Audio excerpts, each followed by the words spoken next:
Hello friends, అందరూ ఎలా ఉన్నారండి? బాగున్నారా? నేను కూడా చాలా బాగున్నాను. ఈ రోజు మనం ఈ వీడియోలో ఒక మంచి టాపిక్ గురించి అయితే చూడబోతూ ఉన్నామండి. అదేమిటంటే మనల్ని ఓవర్ గా ఎక్కువగా డామినేట్ చేసే వ్యక్తులు ఎలా ప్రవర్తిస్తూ ఉంటారు, వాళ్ళని ఎలా గుర్తెరగాలి, వాళ్ళతో మనం ఎలా నడుచుకుంటే మనం సేఫ్ గా ఉంటాం అనేది మనం ఈ వీడియోలో చూడబోతున్నామండి. అయితే అంతకన్నా ముందు మన ఛానల్ని ఎవరైనా ఫస్ట్ టైం కనుక చూస్తూ ఉన్నట్లయితే, అది సబ్స్క్రైబ్ చేసుకోకుండా కనుక చూస్తూ ఉన్నట్లయితే సబ్స్క్రైబ్ చేసుకొని చూడండి. మన వీడియోస్ నచ్చినాయి అనుకోండి, ఒక చిన్న లైక్ చేయడం మాత్రం అసలు మర్చిపోకండి. అయితే మనం ఇప్పుడు టాపిక్ లోకి వెళ్ళిపోదాం. మన చుట్టూ ఉండే వ్యక్తులు అందరూ కూడా మనతో మనస్ఫూర్తిగా స్నేహం చేయరండి. కొంతమంది కొన్ని రకాలుగా ఆలోచిస్తూ ఉంటారు. ఇంకా ఇందులో ఒక రకం గురించి అయితే మనం ఇప్పుడు మాట్లాడుకుందాం. అదేనండి ఓవర్ డామినేషన్. ఓవర్ డామినేషన్ చేసే వ్యక్తులు ఎలా ఉంటారు, వీళ్ళని ఎలా గుర్తించాలనేది మనం ఫస్ట్ తెలుసుకుందాం అనమాట. ఎలా ఉంటారంటే వీళ్ళు మనతో చక్కగా మాట్లాడుతూ ఉంటారు, మనతో స్నేహం చేస్తూ ఉంటారు, మనతో తిరుగుతూ ఉంటారు, మంచి చెడ్డ అన్ని కూడా చెప్తా ఉంటారు. వాళ్ళు చెప్పేవన్నీ కూడా మనం తీసుకుంటా ఉంటాం. అదే విధంగా మనం కూడా ఏదైనా చెప్పినప్పుడు వాళ్ళు అసలు తీసుకోరనమాట. ఈ చెవితో తీసుకొని ఆ చెవితో వదిలేస్తూ ఉంటారు. చాలా కేర్లెస్ గా ఉంటారు. మనం ఏదైనా చెప్తుంటే అసలు పట్టించుకోరు. పట్టించుకున్నట్టుగా నటిస్తూ ఉంటారనమాట. అన్ని మనం చెప్పినవన్నీ విన్నారు అని అనుకుంటా ఉంటాం, కానీ ఏది వినరు. ముఖ్యమైన విషయం ఏదైనా మనం చెప్పాలని చూసినప్పుడు, అంటే మనం లైఫ్ లో ఏదైనా ఒకటి స్టార్ట్ చేయబోతున్నాం అనుకోండి. సపోజ్ ఏదైనా ఒక మంచి బిజినెస్ కానీ, ఏదైనా ఒక చిన్న పని కానీ ఏదైనా చేయబోతూ వాళ్ళతో చెప్పామనుకోండి, మామూలుగా మన శ్రేయోభిలాషులు అయితే ఏం చేస్తారంటే, చెయ్యి, ఇది మంచిదే, చాలా మంది ఇది చేసి సక్సెస్ అయ్యారు, నువ్వు కూడా స్టార్ట్ చేయి, ఇందులో ఏం తప్పులేదు, నీకేమైనా హెల్ప్ అయితే కావాలంటే నన్ను అడుగు, నేను చేస్తానని అంటారు. ఇది నార్మల్ వ్యక్తులు చెప్పే మాటలు. ఇక డామినేట్ చేసే వ్యక్తులైతే ఎలా చెప్తారంటే, ఇది స్టార్ట్ చేసి నువ్వు సక్సెస్ సాధిద్దాం అనుకుంటున్నావా, ఇందులో ఏది నీకు లాభం లేదు, అసలు వేస్ట్ అనమాట నువ్వు ఇది చేయటమే, ఒక పని చెయ్యి, ఇది చేసి ఎంతెంత మంది ఫెయిల్ అయ్యారో దాని గురించి తెలుసుకో, ఆ తర్వాత చెయ్యాలా లేదా అనేది ఆలోచించు అని చెప్పేసి మనకు చెప్పేస్తారు. మనం ఏం చేస్తాము, ఇది నిజమే అనుకొని చెయ్యాలనుకున్న దాన్ని ఆపేస్తూ ఉంటాం అనమాట. తీరా కొద్ది రోజుల తర్వాత ఏమవుతుందంటే, మనకి ఏదైతే వాళ్ళు సజెషన్ ఇచ్చేసి మనల్ని ముందుకెళ్లకుండా ఆపారో అదే పనిని వాళ్ళు చేస్తారు. వాళ్ళు చేసి అందులో ముందుకెళ్ళటానికి ప్రయత్నిస్తూ ఉంటారు. మనం అడిగామనుకోండి, అదేంటి నేను చేస్తానంటే వద్దన్నావు కదా, ఇప్పుడు నువ్వు చేస్తున్నావు ఏంటి అంటే, అప్పుడున్న టైంలో అది బాగుండదు, నాకు తెలిసిన వాళ్ళు ఇంట్లో వాళ్ళు ఫోర్స్ చేయటం వల్ల మాత్రమే నేను దీన్ని చేస్తున్నాను, కానీ ఇది చేయడం నాకు పెద్దగా ఇష్టం లేదు అని చెప్తూ ఉంటారనమాట.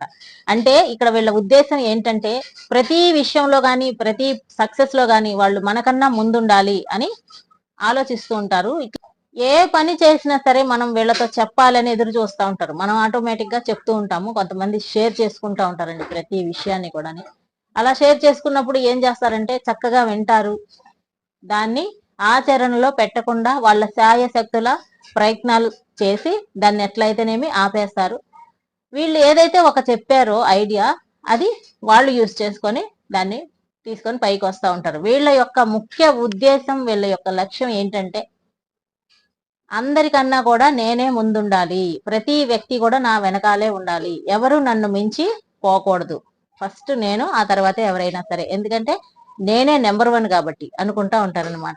ఇట్లాంటి ఆలోచనలతోనే వీళ్ళ లైఫ్ అనేది కొనసాగుతూ ఉంటుంది. అందుకనే చుట్టుపక్కల ఎవరిని కూడా ఎదగనీయకుండా ఆపేస్తూ అడ్డం పడుతూ వాళ్ళు మాత్రమే ఎదగటానికి ప్రయత్నిస్తూ ఉంటారు. ఇలాంటి వ్యక్తులు మీకు ఎవరైనా ఉన్నారనుకోండి, కామెంట్ సెక్షన్ లో తెలియచేయండి ఫ్రెండ్స్. ఇప్పుడు వీళ్ళతో మనం ఏ విధంగా తెలివిగా మెలగాలి అని అంటే, మనం ఏదైనా ఒక చెయ్యాలనుకున్నాం అనుకోండి, ఒక మంచి పనిని, వీళ్ళతో ఏమాత్రం షేర్ చేయాల్సిన అవసరం లేదనమాట. మనం చేసుకుంటా వెళ్ళిపోవాలి. వాళ్ళకి ఏదో ఒక రోజు తెలిసిందనుకోండి, అప్పుడు ఇబ్బంది లేదు. ముందే తెలిసిందనుకోండి, శాయశక్తులా అడ్డం పట్టడానికే ప్రయత్నిస్తూ ఉంటారు. కాబట్టి ఇట్లా ఎవరైనా ఉన్నారు, మనల్ని డామినేట్ చేయబోతున్నారు అని మనకు తెలిసినప్పుడు వాళ్ళ దగ్గర వీలైనంతగా సీక్రెట్స్ ని మెయింటైన్ చేస్తూ ఉండటమే కరెక్ట్. ఎందుకంటే వాళ్ళు అదే చేస్తూ ఉంటారు అనమాట. ఎవరికి ఏ విషయము చెప్పరు, ఏది షేర్ చేయరు, చాలా సీక్రెట్ గా లైఫ్ ని లీడ్ చేస్తూ ఉంటారు. అందరి సీక్రెట్లు తెలుసుకొని వాటిలో వాళ్ళు ఎవరు ఎదగకుండా ముందు అడ్డం పడటానికి చూస్తూ ఉంటారనమాట. ఇట్లాంటి వాళ్ళని కనిపెట్టి ప్రతిదీ వాళ్ళతో షేర్ చేయాల్సిన అవసరం లేదు. మన మనసుకి తెలుస్తుంది కదండి, మనం చేస్తున్న పని మంచిదా కాదా అని చెప్పేసి. ఆ తర్వాత భగవంతుడికి తెలిస్తే మాత్రం చాలు. అందరికీ తెలిసి అందరి సంప్రదింపులు తీసుకొని మనమేమి వర్క్ ని స్టార్ట్ చేయాలని ఏమీ లేదనమాట. మన మనసుకి మనం చెప్పుకోవాలి, ముఖ్యంగా ఇంకా వీళ్ళు చేసే ముఖ్యమైన పని ఇంకోటి ఉంటుందండి. అదేంటంటే ఇంకా మొదలు పెట్టక ముందే అపశకునంగా మాట్లాడుతూ ఉంటారనమాట వీళ్ళు. ఇదేం అదేం చేసావులే కానీ పలానా ఆయన ఇది చేసి నెత్తి మీద గొడ్డేసుకున్నాడు, నెక్స్ట్ నువ్వా అని చెప్పేసి మనల్ని అట్లా అనగదొక్కడానికి ట్రై చేస్తూ ఉంటారు. అర్థం చేసుకోవాలి, ప్రతిదీ వాళ్ళతో మనం వెళ్ళి డిస్కషన్ పెట్టుకొని వాళ్ళు నో అన్నదాకా చెప్పించుకొని ఆదిలోనే హంసపాతులాగా మనకి ఇట్లా అవుతా ఉంటది అనమాట. ఒక్కసారి ఆలోచించుకొని మీ దగ్గర చుట్టుపక్కల ఉన్న వ్యక్తులు ఎవరైనా మిమ్మల్ని డామినేట్ చేయడానికి ప్రయత్నిస్తున్నారా లేదా అని తెలుసుకొని మనమే జాగ్రత్త పడటం అవసరం అనమాట. ఎందుకంటే ఇట్లాంటి వ్యక్తులు చాలా మంది ఉంటారండి. వీళ్ళని గుర్తుపట్టడం కూడా చాలా ఈజీనే.